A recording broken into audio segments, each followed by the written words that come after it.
দুই বন্ধু ছিল, আরিফ আর নাবিল। তারা প্রতিদিন একসাথে স্কুলে যেত আর বিকেলে নদীর ধারে বসে গল্প করত। একদিন স্কুলে নতুন একটি ছেলে এল। সবাই তাকে খুব পছন্দ করতে লাগল। নাবিল নতুন ছেলেটির সাথে বেশি সময় কাটাতে শুরু করল। ধীরে ধীরে সে আরিফকে আগের মতো সময় দিত না। আরিফ খুব কষ্ট পেল, কিন্তু কিছু বলল না। একদিন স্কুল ছুটির পরে হঠাৎ প্রবল বৃষ্টি শুরু হল।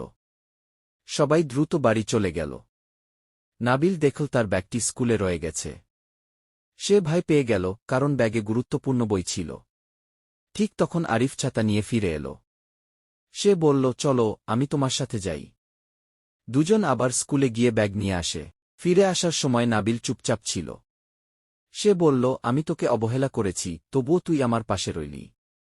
আরিফ হেসে বলল, বন্ধুত্ব কখনো ছোট কারণে শেষ হয় না গি। সেদিন থেকে তারা আবার আগের মতো ভালো বন্ধু হয়ে গেল।